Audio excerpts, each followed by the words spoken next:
Jurassic World Velocicoaster opened at Universal's Islands of Adventure theme park in 2021. The attraction became the resort's headline attraction, their star.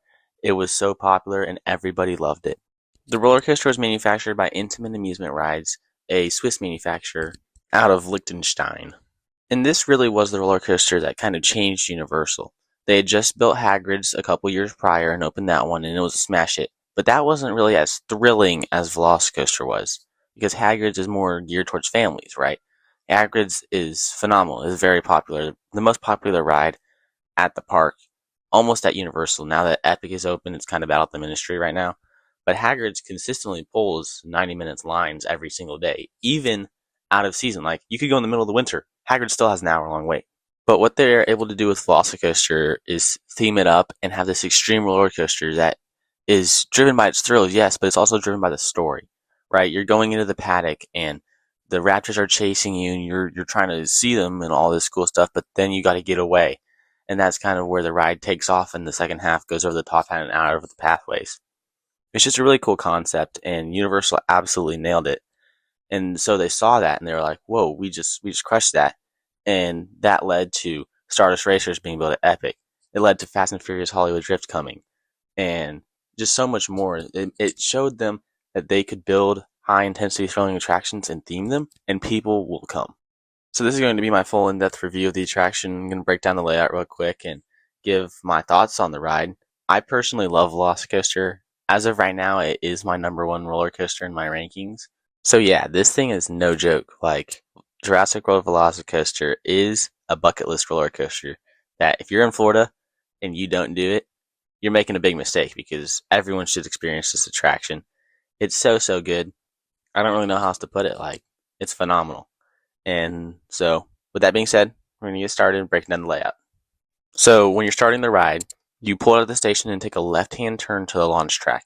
This is where you see the Raptors in their cages, right?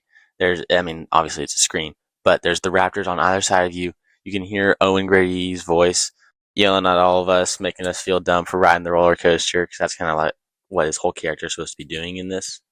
And then you take off. This first launch gets you up to about 50 miles an hour. So you take off and you go through this Immelman, or dive loop, whatever you want to call it. It's kind of a weird element, because visually it doesn't actually look like you invert, but it is considered an inversion. And immediately after, you go into almost the exact same thing, another Immelman slash dive loop kind of thing. And so that one is also an inversion, although it definitely seems more like an inversion. Like, on the ride, when you feel it, it feels more of an inversion than the first one. Both of these elements give great hang time, because the train isn't fully just tearing through them yet. It's just launched off and then it rises up into a high point, so it's slowed down a lot. So great hang time on both of these elements. In the back, you get some good pull coming out of the inversions. In the front, it's just you're floating there until the back catches up. So after that, you head through just a spaghetti bowl section, really. There's lots of turns, twisting around. You're looking at Raptor statues everywhere. There's a couple good pops of airtime when the track rises up into a turn. And then you do this little kind of fake out thing to the left, and then you turn right into your second launch. And this is kind of where the ride just goes crazy. This is where it pops off. This is what makes it a top tier roller coaster. So you blast off. It's obviously a boost because you're already rolling into it from the spaghetti bowl area of the first half. But you blast off and reach your max speed of 70 miles an hour as you rise up the top hat.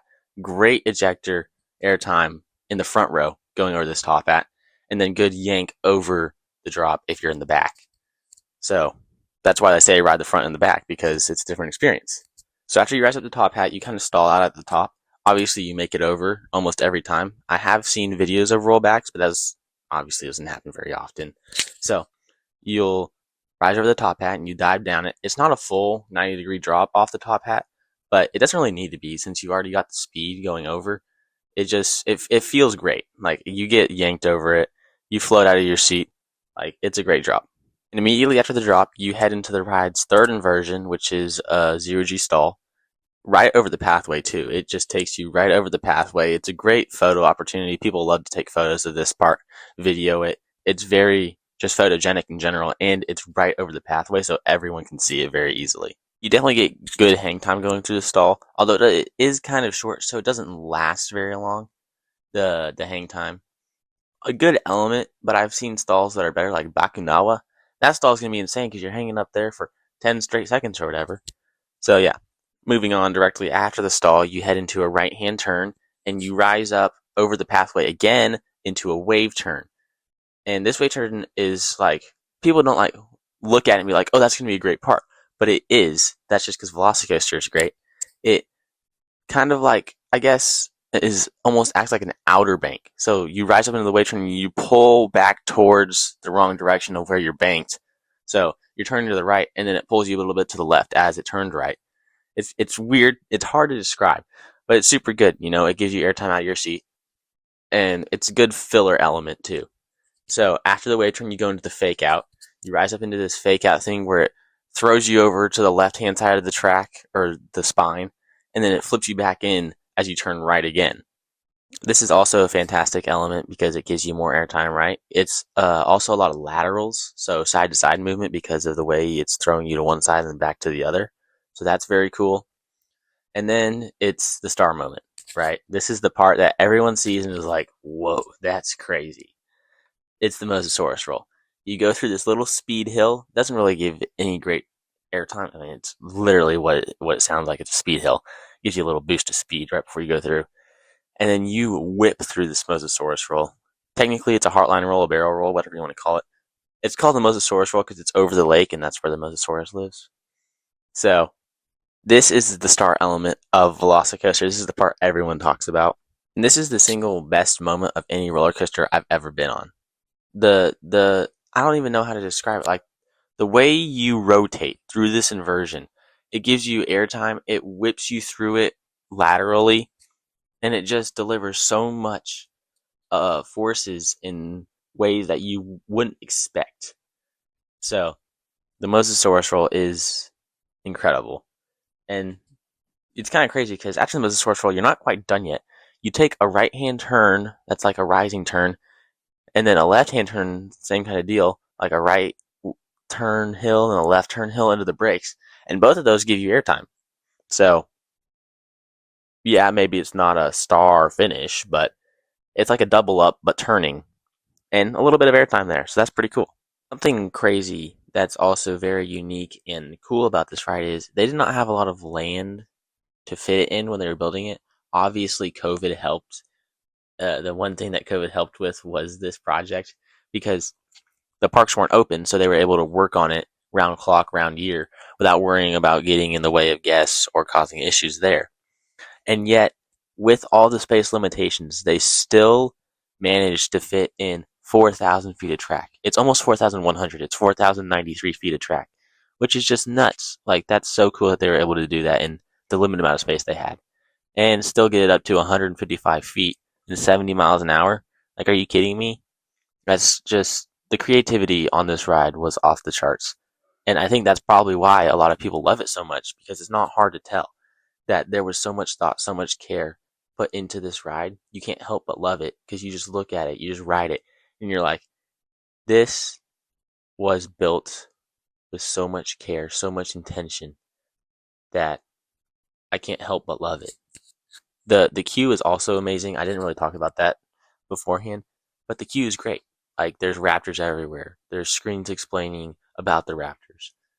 And it just, the whole experience is exactly that. It's an experience. Not just the coaster itself, but everything before and after. Even as you go down the stairs, you're still in this raptor containment unit, and you have to go get your stuff out of the lockers. By the way, yes, this has lockers. Everything in your pockets has to go in a locker, which is kind of bleh. But it makes sense, right? Because the stall goes right over the pathway, interacts with the pathways a lot, exactly like Hulk.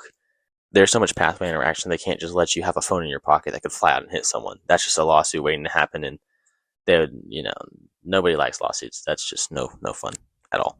So yeah, everything's got to go in a locker, and they do metal detect you. They'll know if you have something on. I've seen people like try to ride with an Apple Watch on, and they got turned away for that. So just be warned. A lot of times they don't do that. I don't know why. Some people specifically have their Apple Watches have to go back in the locker. Might depend on the security guards you get. But yeah, I think just to be safe, put everything but your ticket into the locker because the ticket is your key to the lockers. They scan your ticket to open the locker and close them. So you need your ticket, and if that flies out of your pocket, then there's obviously a ride attendant down there to help you if you lose your ticket. But more importantly, if the ticket flies out, it's not going to hurt anybody if it hits them. Another cool part about this ride is there's this great pre-show with Owen Grady and Claire Dearing. They're the characters from Jurassic World. If you haven't seen the movies, they're the two main characters. So they're all snarky, how they are with each other. And Owen's like, "You guys should not do this. Get out of line. I don't care how long you've been waiting, because the Raptor's going to get you. Because he's Raptor Man, right? He knows the animals. He thinks that they're going to get us." And Claire's like, "No, it'll be fine. We designed this nice, cool ride vehicle to keep them safe." And Owen's like, "Huh? Well, if they have any fingers and toes left, you'll be lucky before they exit through the gift shop."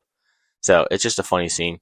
And it really does kind of build anticipation for the ride, because everyone's like, I mean, obviously, we all know it's safe, but everyone's like, "Ooh, he said it was dangerous. What's going to happen?"